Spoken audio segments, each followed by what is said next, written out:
बैठिए, बैठिए ना बाबा, आप बैठिए, आप बैठिए। जाइएगा, विदाई होगा आपका। बैठिए, चलिए बैठिए, भाषण दे रहे हैं। बैठिए, बैठिए, बोलिए। आप बोलिए ना, आप उधर ध्यान मत दीजिए।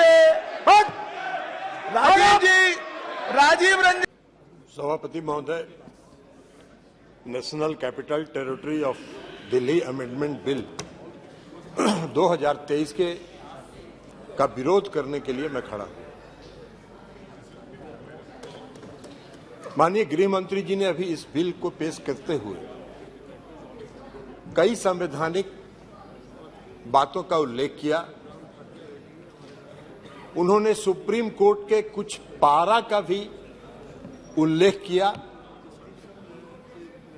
लेकिन शायद उन्होंने इस बात का उल्लेख नहीं किया कि इस देश में संविधान के प्रावधानों की व्याख्या करने का अधिकार इस देश के सर्वोच्च न्यायालय को है, और सर्वोच्च न्यायालय के संविधान पीठ ने 11 मई के अपने फैसले में इसकी विस्तृत व्याख्या की। उन्होंने पढ़ा, कई प्रावधान पढ़े, कई पारा पढ़े, लेकिन जो उनकी सुविधा के मुताबिक उनको सूट करता था वो पारा उन्होंने पढ़ा। पूरे जजमेंट को नहीं पढ़ा उन्होंने। पूरे जजमेंट में विस्तृत तौर पर सर्वोच्च न्यायालय ने इसके दिल्ली के क्षेत्राधिकार के मामले में व्याख्या की है, संविधान की व्याख्या की है, कानून की व्याख्या की है, लेकिन आपको बैकडोर से शासन करना था। 11 मई को जजमेंट आता है, 19 मई को सुप्रीम कोर्ट बंद होने वाला है, 19 मई को आप अध्यादेश लाते हैं और उसके पहले आप सुप्रीम कोर्ट में रिव्यू पिटीशन फाइल करते हैं। ये लोकतंत्र है क्या? इसी को लोकतंत्र कहते हैं। ऐसे ही लोकतंत्र को आप चलाना चाहते हैं? सभापति महोदय, लोकतंत्र चलता है लोकलाज से, और इस सरकार ने सारे लोकलाज को ताखे पर रख दिया और डुबो के इस दिल्ली में शासन करना चाहते हैं। आप बैकडोर से शासन करना चाहते हैं। अभी माननीय गृह मंत्री जी ने बिल को पेश करते हुए कहा कि दिल्ली की सरकार 2015 में ऐसी बन गई कि जो भ्रष्टाचार के मामले में जिसका काम ही नहीं है सेवा करना। अरे सेवा दिल्ली की सरकार जनता की सेवा कर रही है कि नहीं कर रही है, यह फैसला तो करने का अधिकार दिल्ली की जनता को। आप कैसे बैठ के यहां फैसला कर सकते हैं? आपको कौन अधिकार दिया है यहां फैसला करने की? चुनाव तो आप भी लड़ते हैं दिल्ली में, लेकिन आप 3 सीट पर सिमट जाते हैं, 3 सीट पर सिमट जाते हैं, और उसके बाद भी कहते हैं कि वाह भाई दिल्ली में जो सरकार है उसको सेवा का काम ही नहीं कर रही है। कौन सा काम आप व्याख्या कर रहे हैं? आपने दिल्ली के एमसीडी को सारे लोगों को मिला के एक एमसीडी किया, क्या हुआ? हसराब का दिल्ली के एमसीडी के चुनाव में भी आप हार गए, फिर भी आप बोलने में बात नहीं आ रहा है, फिर भी आप बोल रहे। तो लोक लाज जब आप ताखे पर रख दीजिएगा तो यही होगा, क्योंकि आपने लोकतंत्र को समाप्त करने का निर्णय किया। आप अभी बात कर रहे थे गठबंधन की, आपने विस्तृत सुप्रीम कोर्ट के जजमेंट, हम एक पारा पढ़ना चाहते हैं, कई पारा को पढ़ा है। कल्याण बनर्जी साहब ने भी कहा है, बाकी लोगों ने भी कहा, फेडरल स्ट्रक्चर पर आघात है, संघीय ढांचा पर आघात है। ये जो अमेंडमेंट आपने ऑर्डिनेंस बिल लाया है, यह लोकतंत्र के खिलाफ है। सुप्रीम कोर्ट ने 162 पारा 162 का एक पारा, हम सिर्फ 4 लाइन आपको पढ़ के सभापति महोदय सुनाना चाहते हैं। We retreat that in light of Article 239 AA and the 2018 Constitution bench judgment, the Lieutenant Governor is bound by the aid and advice of the Council of Ministers of NCTD in relation to matters with the legislative scope of NCTD. As we have held that NCTD has legislative power over services excluding public order, police and land. Under entry 41 in list 2, the Lieutenant Governor shall be bound by the decision of GNCTD on services as explained above. To clarify any reference to Lieutenant Governor over sub services, excluding services related to public order, police and land in relevant rules shall mean Lieutenant Governor acting on behalf of GNCTD. सारा तो स्पष्ट कर दिया supreme court ने। फिर आपको क्या अध्यादेश लाने की जरूरत पड़ी? क्यों आप इंतजार करते रहे? आपने रिव्यू पिटीशन फाइल किया था, तो रिव्यू पिटीशन जब आप फाइल किए थे तो रिव्यू पिटीशन का आप इंतजार करते। रिव्यू पिटीशन में सुप्रीम कोर्ट का क्या फैसला होता है, लेकिन नहीं, आपने इंतजार नहीं किया।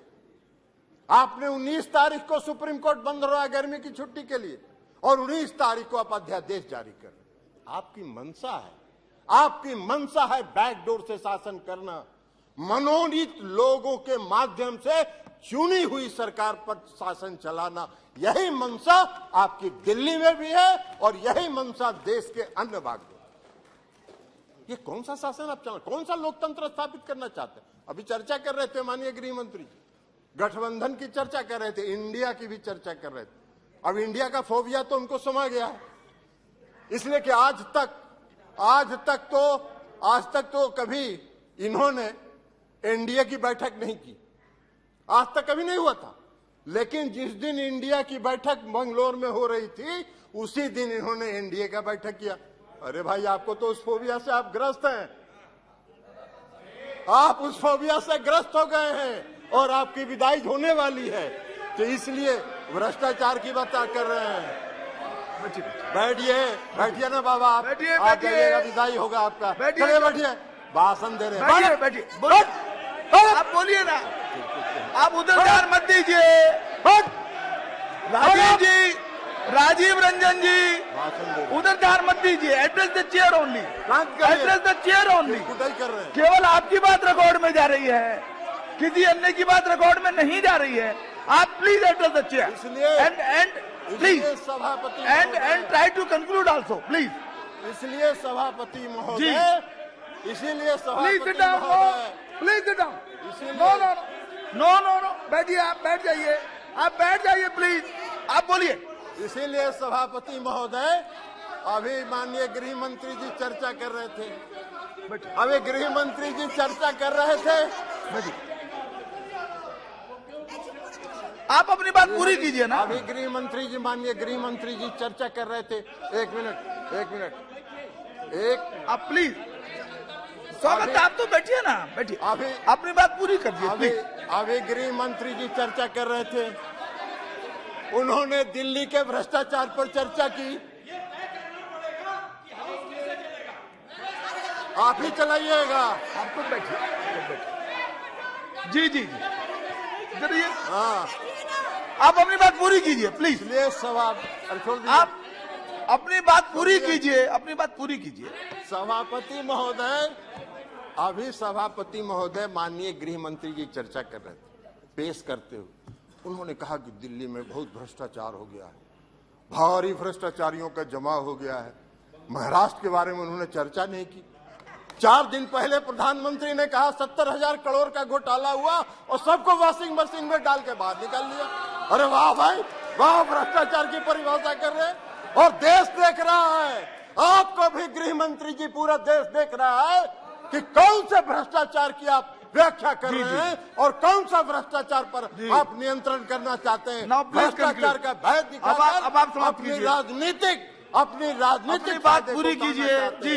इसलिए चिंता मत करिए, धन्यवाद। जनता देख रही है आपको भी। 2024 मिश्रा जी, आपका भी फैसला जनता कर देगी। और इसी के साथ अरे कैसे खत्म हुआ? आपने अभी तो कर दिया भाई। नहीं, हो गया ना पूरा, अभी नहीं कंक्लूड करने दीजिए। कीजिए, तो इसलिए पूरा कीजिए। इसलिए सभापति महोदय, मैं ये कहना चाहता हूं कि जो यह बिल, अरे बैठिए, पीछे बैठ जाइए। यह बिल जो आया है, यह बिल लोकतंत्र का विरोधी है। लोकतंत्र को समाप्त, वैसे इनकी मंशा है, इस सरकार की मंशा है लोकतंत्र के सारी संस्थाओं, आपने कह दी अपनी बात, आपने सारी बात कह दी है। संस्थाओं को ध्वस्त करना इनकी मंशा है। ये कर रहे हैं, लेकिन यह लोकतंत्र विरोधी है, संघीय ढांचा के खिलाफ है। मिश्रा जी, इसलिए हमारी पार्टी और हम लोग इसका विरोध करते हैं।